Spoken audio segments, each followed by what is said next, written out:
Borderlands 3 has a huge number of good weapons, probably more than any other game in the series.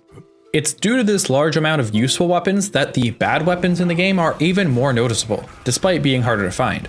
Hey Volt Hunters, I'm Constant Canadian, and these are the worst weapons in Borderlands 3. If you enjoyed the video, be sure to leave a like and subscribe as it really helps out the channel, and if you really enjoy it, consider joining the membership program. 99 cents a month gets you a shoutout at the end of my videos, as well as these cute emotes and awesome sub badges. And for $4.99 a month, you get all that, plus early access to most of my videos. Starting off the list, we have the Carrier. The Carrier is an assault rifle manufactured by Atlas that, back in the day, used to be really good. This weapon, just like the Recursion, absolutely loved the multiple projectiles glitch back in the day, and it was made incredibly powerful by it. Once that glitch got patched, however, it immediately fell off.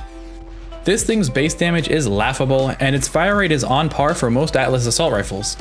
But despite getting 2 damage buffs throughout its lifespan, 60% in October of 2019 and 50% in August of 2020, it's almost completely worthless. This weapon fires bullets that, upon hitting an enemy, split into 2 more bullets and home in on a nearby enemy. This effect, as well as the gun name, is a reference to the Carrier from StarCraft, which is super cool. But what puts the final nail in the coffin of the Carrier is its god-awful projectile speed. The projectiles from this weapon travel at what has to be at least half of the normal projectile speed, which would be one thing if it had the damage to back it up, but it doesn't. Overall, the Carrier is an Atlas assault rifle with lower damage than a regular Q system and sluggishly slow projectiles. If you like pain and want this weapon for yourself, it drops from Judge Hightower in Lecter City on Promethea. Another interesting fun fact about the Carrier, its special effect is the exact same as the Free Radical, which is one of the best weapons in the game. Up next on the list is the Barrage. This legendary assault rifle, manufactured by Dahl, isn't only weak as hell, but it also might be one of the most boring legendaries in this game.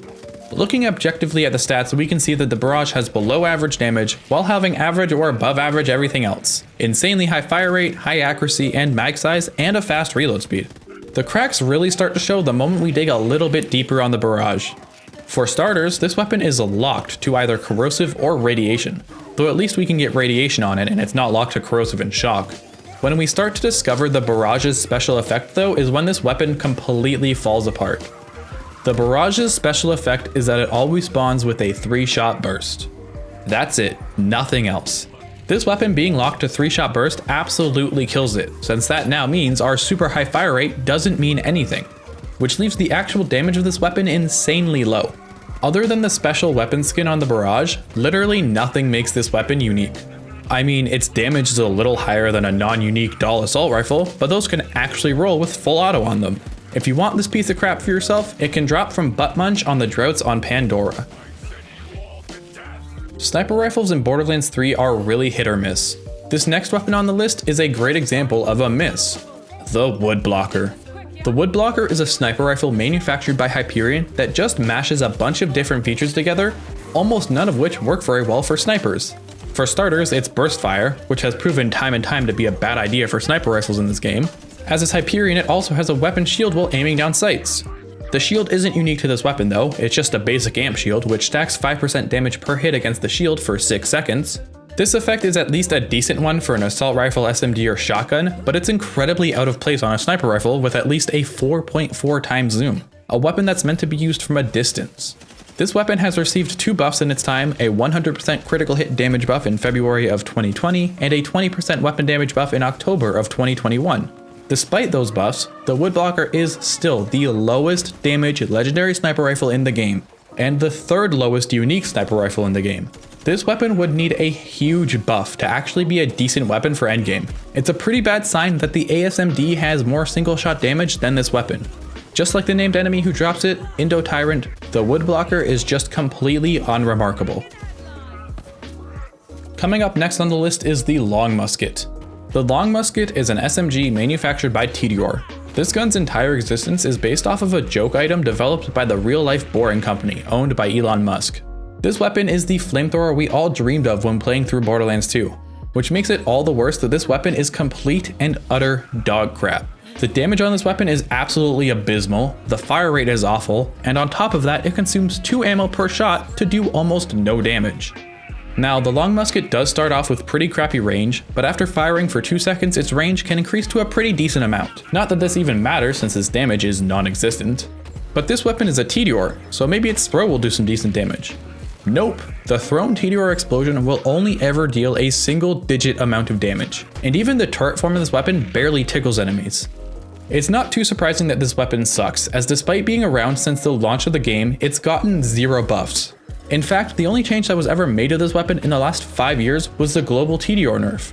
Even though there's no reason to use this weapon, if you want to take 10 years to kill a basic mob, the Long Musket drops from Lagrimar in the Conrad's Hold map on Pandora. Well, since that last flamethrower went so well, naturally we should have another flamethrower, is what I'm guessing went through the mind of a Gearbox developer who was working on Arms Race. Enter the Hotfoot Teddy, the Long Musket's bigger brother. Still weak, mind you, but a bit stronger than the Long Musket. This Torg assault rifle obtained exclusively from Arms Race has an almost identical effect to the Long Musket with slightly higher base damage, but lower fire rate. That is, until you take into account the fact that the Hotfoot Teddy gets up to 90% extra damage with sustained fire. Without this bonus, the Hotfoot Teddy actually has a lower damage output than the Long Musket. Combine that with the lower ammo consumption and you have a flamethrower that still sucks, but sucks just a little bit less than the other one. Or at least it would suck less than the other one if it weren't for the Hotfoot Teddy's other special effect. The first time you shoot an enemy with this weapon, the flames will lock onto their feet until you let go of the trigger, making it damn near impossible to land crits with this thing on any humanoid enemy. Just like the Long Musket, the Hotfoot Teddy has seen 0 buffs in its entire existence. It just seems that flamethrowers were destined to fail in the Borderlands series. Next on the list is the Polyamorous. The Polyamorous is an SMG manufactured by Maliwan. The Polyamorous is a classic example of Gearbox forgetting about a weapon entirely. This has happened so many times in the timeline of Borderlands 3, but the Polyamorous is quite possibly one of the best examples of that. This weapon was first introduced as part of the Broken Hearts event back in February of 2020, 5 months after the game's release. And at that time, it was fine. However, that was before Mayhem 10 or 11 and enemies with 10,000% extra health. This weapon received no buffs at all, and is now just absolutely pitiful. The Polyamorous is locked to shock and fires a laser beam that chains to nearby enemies. All of its other stats are acceptable, but its damage is just so low that it can't do anything to any enemies. On the bright side, its parts are fixed, so it's super easy to farm, but you're better off using even a basic purple Maliwan SMG. Coming up next is the Boring Gun. The Boring Gun is a shotgun manufactured by Torg and is, of course, another reference to the Boring Company. This gun on paper seems pretty strong. I mean, its damage is pretty high and it can come in all elements. In theory, however, the Boring Gun isn't a very good gun at all. The Boring Gun fires 3 to 6 saw blades that drive, if that's even the right word, across the ground. Similarly to the Carrier, the saw blades just move too slow to be useful. Most of the time, the enemy will have slowly sidestepped out of the incoming saw blade, and sure, you could lead the target, but these saw blades also bounce off of surfaces and take the most unpredictable path to the target. This gun could be good, it's got great stats, but the travel path of the saw blades is what really kills this weapon. It also doesn't help that more often than not, the saw blades will bounce off of the terrain and come straight back into the player's hitbox, downing them instantly. The Boring Gun might have actually worked if it were a rocket launcher with more damage, but as a shotgun it just doesn't cut it. If you want to never hit where you aim at, the Boring Gun drops some Antelope on the Devil's Razor map on Pandora. Next on the list we have the Quadomizer. Borderlands 3 has some insane rocket launchers, capable of one-shotting any boss in the game. The Quadomizer is the exact opposite of this. Being manufactured by Torg, the master of explosions, you'd think it would be a powerful rocket launcher. But this rocket launcher may very well be the second worst rocket launcher in the game. Its damage is trash, its fire rate is slow as a sloth, and it consumes 2 ammo per shot.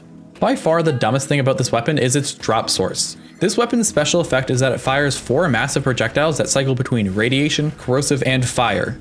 The projectiles that this launcher fires is the exact same as the Rampager's projectiles, so naturally the Rampager would be a great drop source for it. That's the way it was originally, but when Gearbox went through and rearranged the loot pools for the game, they took this rocket launcher out of the Rampager's drop pool and instead put it in Rage and Dregs, the dragons during the Mother of Grogan's fight, Even ignoring that stupid detail though, the Quadomizer's damage output is just absolutely depressing, and it can't even kill the most basic mobs. If the Quadomizer is the second worst rocket launcher in Borderlands 3, then what's the actual worst? Well, let me introduce you to the Tunguska. The Tunguska is another rocket launcher made by Torg that shoots a projectile that, upon impacting an enemy or surface, will rise into the air shortly before exploding with a large radius. The problem with this rocket launcher is that, once again, its damage is just too low. Its other stats are pretty bad too, but that's usually the case for rocket launchers. At least with the Quadomizer, you can use elemental matching to deal a little bit more damage. But the Tunguska doesn't even have the option to roll with elements. It's super upsetting too, because the Tunguska in Borderlands 2 was actually pretty strong. Sure, it was a dangerous weapon to use with a massive explosion radius, but the Tunguska was an amazing weapon for getting out of fight for your life mode, as it did so much damage. In Borderlands 3, the only thing the Tunguska is good for is the ammo you get when you pick it up. The Tunguska isn't a rocket launcher, it's an inflatable pool floaty launcher. If you don't believe me, try it for yourself. The Tunguska drops from mincemeat in the droughts on Pandora. Our honorable mention for this list is going to be the Predatory Lending. This SMG, manufactured by Hyperion, has a really low damage paired with an average fire rate, accuracy, and mag size, so it's mostly useless as a weapon. The only reason this is an honorary mention and not on the actual list is because this weapon allows you to see how much money you have without any sort of visual cap, like there is in your inventory. This gun quite literally shoots money, and as such its ammo capacity is always equal to your money minus the gun's magazine size. This means that the Predatory Lending actually has a use, unlike the other weapons on this list, and if you want one, it drops from any of the Crawley family on the Droughts map on Pandora. A lot of guns from previous games have been nerfed going from Borderlands 2 or the pre-sequel to Borderlands 3. You've got the Bitch, the Gunnerang, the Infinity, the Lyuda, the Nukem, and many others. There are a few weapons, however, that got it as bad as the Hellfire. The Hellfire in Borderlands has always had the same gimmick: low bullet damage in exchange for super high elemental status effect damage. This was especially helpful in the original Borderlands, as elemental status effects could stack multiple times on a certain enemy, meaning that you could have multiple 200 damage per second effects on a single enemy at once. In Borderlands 2, this effect is still there, except limited, only being able to stack 3 times, except with the Hellfire where it could theoretically stack forever. Fast forward now to Borderlands 3, and the Hellfire is under new management, being manufactured by Dahl instead of Malawan for some reason, though it still keeps its gimmick of having low bullet damage in exchange for high status effect damage. Except in Borderlands 3, status effect stacking isn't a thing. Sure, you can have a status effect of different elements applied to a single enemy at the same time, but only one of each element at a time. This means that, unlike in Borderlands 1 or 2, the Hellfire status effect damage will always be equivalent to what it says on the card, instead of theoretically having the damage actually be maybe 5 times that of the card. The lack of status effect stacking really hurts the Hellfire's DPS, as even despite the status effect damage being buffed by over 300% throughout the years, its status effects barely do anything. So in Borderlands 3, the Hellfire has lower bullet damage in exchange for high elemental damage that is equal to around 1.8% of the weakest enemy's total health that cannot stack. That's not even to mention the fact that this weapon has an insanely high fire rate with an absolutely tiny magazine size, meaning that if you don't have any bonuses to reload speed on your character, you will literally spend more time reloading this weapon than you will firing it. The one minor saving grace for this gun is that it deals splash damage, so at the very least it can do a little bit damage on Moes through fire in the Skag Den, but even still, almost any other splash damage weapon would be more powerful in this situation. The Hellfire is a perfect example of copying the design of a weapon without truly understanding why the weapon worked in the first place. Those might be 10 of the worst weapons in the game, but I'm sure there's a lot more. Are there any weapons you think I've missed on this list? Let me know in the comments down below. Thank you all so much for watching. Have a fantastic day.